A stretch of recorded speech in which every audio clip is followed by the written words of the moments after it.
it's not the capital city, but it is very heavily populated. We basically have,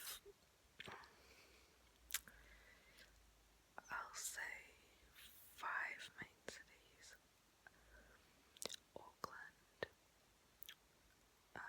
Wellington, Christchurch, Dunedin, and Queenstown. Auckland's mostly known for its, like, I guess, there's a lot of job opportunities. I don't really know what Auckland's known for. I don't know why so many people live here. But Wellington is where all the politics takes place, and yeah, Queenstown is where everyone goes to snow. It's very touristy. And Dunedin, it's got the university there, which is, so it's quite a student, there's a lot of young people living there. Christchurch, it used to be very popular for its art and architecture, but after the Christchurch earthquake, they had a lot of trouble with the city. It also has one of the main airports there, which is nice. But I'll just talk about my city for today. So in Auckland we have we're basically the city of volcanoes. I think we've got 52 or 54 or something around there for volcanoes. I have a volcano about a 10-minute walk from my house. Of course, all these volcanoes are dormant, so they're not active. Well, at least I hope they're not gonna explode on us. And yeah,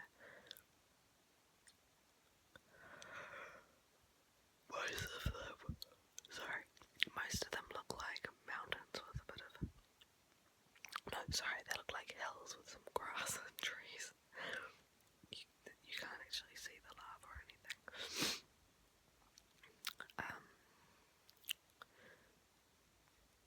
Yeah, and quite a few of them have like lots of sheep. When I was younger, most of the volcanoes, what we call them mountains, most of them had cows on them.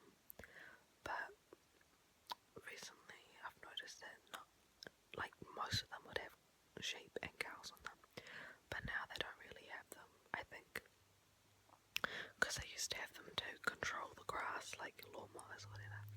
But I think there were some cases where people were stealing them and, like, using them for food and stuff, so they kind of stopped doing that. There are some places that still have livestock there. Like, for example, there's one place called One Tree Hill. They have so many sheep. Yeah. Another thing is that it's because Auckland is kind of like a little strip in the north of Ireland, and it's surrounded by water. So there's lots of beautiful beaches. The beaches are more nicer the further you go out from Auckland. So if you drive for like maybe half an hour, you'll get to some really beautiful beaches. The beaches in the city are not as nice. We also have a harbour, so we get lots of I don't know if the word is, but we get lots of shipments, I don't know. But yeah, Auckland is known as the city of yachts, or the city of sails actually, not yachts. If you come into Auckland, you'll see there's this place called Harbour Bridge, and it connects the North Shore, we call it the North Shore, to the main city.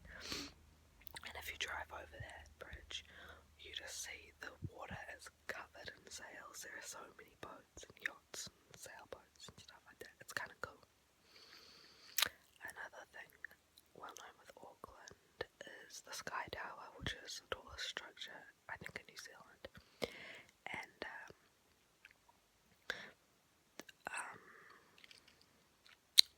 it's really expensive. You can see a 360 degrees view of the whole city. The elevator, I think it's a glass elevator, the bottom's glass, or the outside, I can't remember. I went when I was 10, so I don't really remember. But they also have a casino there and a really fancy restaurant. And you can bungee jump off there and skywalk around the building, which is cool. Auckland also has one of the main international airports, and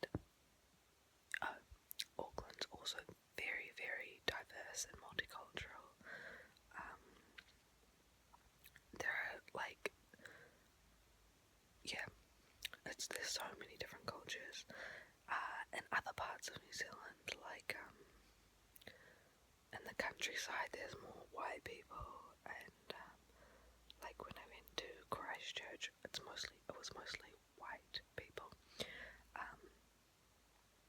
But yeah, Auckland's very multicultural.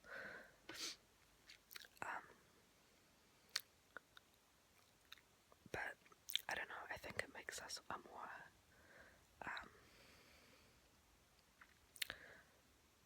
I can't think of the word, but we're very accepting of others. I feel mostly the younger generation, because we grew up with all the different religions and backgrounds and cultures. We're very accepting of others, which is good, I know there's still racism and problems, but I feel like compared to other countries, we kind of started I don't know how to explain it, but yeah, I feel like when I listen to problems and when I watch the news and I listen to issues in other countries, I don't really understand how they can happen, but I think that's just how I was brought up. Also, I was brought up at a Catholic school, so they taught me some good values. Not like a crazy Catholic school, just I don't know, they taught us to be kind and stuff, and not to be greedy, and to share and to donate and stuff like that. But yeah, that's kind of off topic. What else can I talk about? There's lots of hills. You don't ever travel in a straight line for more than 2 minutes when driving. It's up and down, and it's not a good place for you couldn't really bike around because it's so hilly. Well, unless you really like biking, but yeah. And you can't really walk places that easily. You can, but it's kind of hard. Everything's so spread out. Yeah, I can't really think of anything else that I could talk about.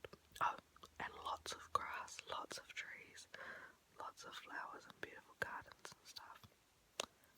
Compared to when I went to Australia and China,